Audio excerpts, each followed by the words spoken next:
வணக்கம். Cheese kitchen click பண்ணதுக்கு ரொம்ப நன்றி. இன்றைக்கி சீஸ் கிச்சன் சேனலில் கிச்சன் டிப்ஸ் தான் நான் ஷேர் பண்ண போகிறேன். காலங்காத்தால் நம்மளுக்கு ரொம்ப அவசியமான கிச்சன் டிப்ஸ் தான் இன்றைக்கி நான் உங்களுக்கு ஷேர் பண்ணுறேன். காலையில் டீ காஃபி இல்லாமல் வாய்ப்பே இல்லை. பால் காசாமல் எந்த வீடும் இல்லை. ஸோ அதுவும் பால் பொங்காமல் எந்த வீடும் இல்லை. ஸோ அதனால் பால் பொங்காமல் இருக்கிறதுக்கு ஒரு சிம்பிள் டிப்பு. இந்த மாதிரி ஒரு குட்டி பவுல் நீங்கள் எடுத்து அந்த பால் எதில் பண்ண போகிறீங்களோ அதில் போட்டுட்டு பாலை ஊற்றிடுங்க. அதை நீங்கள் சூடு பண்ணிங்க அப்படின்னா பொங்காது. ஸோ இது நீங்கள் சூடு பண்ணிங்கன்னா பொங்காது. ஸோ இங்கே பாருங்களேன், அந்த பவுல் இருக்குது, இது பொங்க ஆரம்பிச்சிருச்சு. ஆனால் அதால் மேலே வர முடியல. அப்படியே பொங்கிட்டு அப்படியே இருக்குது. இதுக்கு மேலே அது மேலே வராது. ஸோ உங்களுக்கு அவசரத்தில் காலையில் ஐயோ பொங்க விட்டுட்டு ஃபுல்லாக பாலும் போச்சு, கேஸ் ஸ்டவ்வும் திருப்பியும் க்ளீன் பண்ணோம், அந்த மாதிரிலாம் ஆகாமல் இப்படியே இருக்கும். ஸோ நீங்கள் டக்குன்னு ஈஸியாக கேஸ் ஆஃப் பண்ணிடலாம். அடுத்தது காலையில் ஆம்லெட் ரொம்ப தேவைப்படும் எல்லாத்துக்குமே. ஸோ இந்த டூல் பார்த்திங்கன்னா எனக்கு ரொம்ப யூஸ்ஃபுல். ஆம்லெட்டுக்கு மட்டும் இல்லை, பொரியல் பண்ணுறதுக்கும் சரி, கீரை குட்டி குட்டியாக நறுக்கிறதுக்கும் சரி, இல்லை வெஜிடபிள்ஸ் நறுக்கவும் சரி, சட்டுன்னு வேலை முடியறதுக்கு இந்த டூல் எனக்கு ரொம்ப யூஸ்ஃபுல். இது பேட்ரி ஆப்ரேட்டட் தான். வெறும் பேட்ரியில் இப்போ நான் ஆம்லெட் பண்ணிகிட்ருக்கேன் இந்த டூலை வச்சு. வெறும் பேட்ரியில் சட்டுன்னு முடிஞ்சிடும். ஃபியூ செகண்ட்ஸ்லேயே பார்த்திங்கன்னா வெஜிடபிள்ஸ்லாம் சட்டுன்னு முடித்து எடுத்துடுது பாருங்களேன். அவ்வளோதான். இதை நான் வதக்கி முட்டையில் சேர்த்துட்டு ஆம்லெட் போட்டு எடுத்துருவேன். இதே நான் நறுக்கி பண்ணி செம்ம டைம் ஆகும். ஸோ வெங்காயம் நிறைய நம்மளுக்கு வெங்காயம் தக்காளிலாம் தேவைப்படும். அதெல்லாம் இதுலேயே நறுக்கிக்கிட்டால் ரொம்ப ஈஸியாக முடிஞ்சிடும். அடுத்தது கீரை பொரியல்வெல்லாம் அதை நறுக்கி பண்ணுறதுக்குள்ளே விடிஞ்சிடும். ஸோ கீரையும் இது பண்ணுவேன்னா, ஆமாங்க, கீரையும் நல்லாவே கட் பண்ணோம்.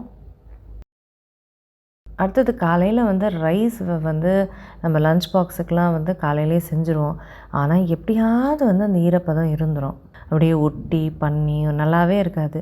ஸோ அந்த மாதிரிலாம் இல்லாமல் இருக்கணும் அப்படின்னா, வெறையாக இருக்கணும். அந்த மாதிரி ப்ரெட்டு எடுத்து நல்லா அதை அழுத்தி ஒரு 2-3 மினிட்ஸ்க்கு மூடி வச்சிட்டிங்க அப்படின்னா அது நல்ல ஈரப்பதத்தை எடுத்துரும். அப்படியே விடாமல் திருப்பியும் ரைஸை கொஞ்சம் நல்லா மிக்ஸ் பண்ணிவிட்டு, ஒன்றுமே ஈரப்பதம் ரைஸில் அடியிலலாம் இருந்தது அப்படின்னா நீங்கள் திருப்பியுமே ஒரு தடவை மிக்ஸ் பண்ணிவிட்டு அதுக்கப்புறம் நீங்கள் ப்ரெட்டை திருப்பியும் அழுத்தி வச்சு இன்னும் 2-3 மினிட்ஸ் வச்சு எடுத்துட்டிங்க அப்படின்னா உங்களுக்கு சூப்பராக வெறையாக இருக்கும் ரைஸு. இந்த ப்ரெட்டே பாருங்கள் அப்படியே சாகி ஆகிடுச்சு. இதை அமுக்குனிங்கன்னா அப்படியே ஈரப்பதம் காமிக்க தான் நான் பண்ணுறேன். ப்ரெட்டு வேஸ்ட்லாம் பண்ண வேணாம், நீங்கள் டோஸ்ட் பண்ணிக்கலாம், இல்லை அப்படியே கூட பாலை தொட்டு சாப்பிட்டுக்கலாம். வேஸ்ட்லாம் அது இல்லை. ஸோ பாருங்கள், சூப்பராக வெறையாக இது அப்படியே உங்களுக்கு மத்தியானமும் நல்லாயிருக்கும் ரைஸு. அடுத்தது இந்த கரண்டிங்க. இந்த கரண்டி எனக்கு காலையில் பயங்கர யூஸ்ஃபுல். ஓவராலாகவே இந்த கரண்டி எனக்கு யூஸ்ஃபுல்லுங்க. இது சாண்ட்விச் பண்ணுறதுக்கும் சரி, சப்பாத்திக்கும் பார்த்திங்கன்னா இதை வச்சு நல்லா அமுக்குனா அப்படியே புஸ்ஸுன்னு ஆகும். சப்பாத்தியை பிடிச்சி எடுக்கவும் சரி, வடைக்குமே இது ரொம்ப யூஸ்ஃபுல். சட்டுன்னு வடை 2 கூட அட் அ டைமில் எடுக்கலாம். மெயினாக அந்த வடையை எடுத்தோமா, அந்த எண்ணெய் பார்த்திங்களா, எக்ஸஸ் ஆயிலை அது சூப்பராக புழிஞ்சு எடுத்துரும். புழிஞ்சு எடுத்துகிட்டு நம்ம 2 கூட இந்த கரண்டியில் 2 வடைங்களை கூட ஈஸியாக எடுத்துக்கலாம். ஸோ அவ்வளோ யூஸ்ஃபுல் டூல் இது. அடுத்தது காலையில் அவசரத்தில் தோசை சுடும்போது தான் இந்த மாதிரி கர்ச்சீஃப் மாதிரி தோசை வரும். அதுவும் பிச்சு வரும், ஷேப் இல்லாமல் இருக்கும். ஸோ இந்த மாதிரிலாம் தோசை வராமல் நம்மளுக்கு நல்ல கிறிஸ்பியாக ரோஸ்ட்டாக ஹோட்டலில் செய்கிற மாதிரி சூப்பராக தோசை வரணும். ரொம்ப சிம்பிள் டிப்பு. நீங்கள் அவளை ஒரு ஜஸ்ட்டு ஒரு 10 மினிட்ஸ் ஊற வச்சா கூட போதும். ஊற வச்சுட்டு ஒரு 1/2 டம்ளர் தண்ணி போட்டு மையாக அரைச்சி எடுத்துக்கணும். ஸோ இந்த மாதிரி இருக்கணும். நல்ல மையாக இருக்கணும், சாஃப்டாக இருக்கணும், நல்லா அரைச்சிருக்கணும்.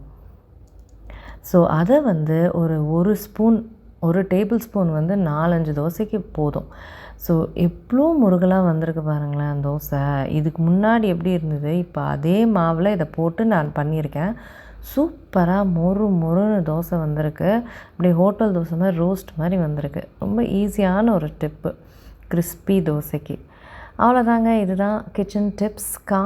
முக்கியமாக காலையில் ரொம்ப யூஸ்ஃபுல்லாக இருக்கக்கூடிய டிப்ஸ். உங்களுக்குலாம் யூஸ்ஃபுல்லாக இருக்கும் நம்புறேன். நான் உங்களை சீக்கிரமாக அடுத்த வீட்டில் சந்திக்கிறேன். வணக்கம். இருங்க எங்கே போகிறீங்க? இந்த 2 வீடியோஸும் கண்டிப்பாக உங்களுக்கு பிடிக்கும். கிளிக் பண்ணி பாருங்கள்.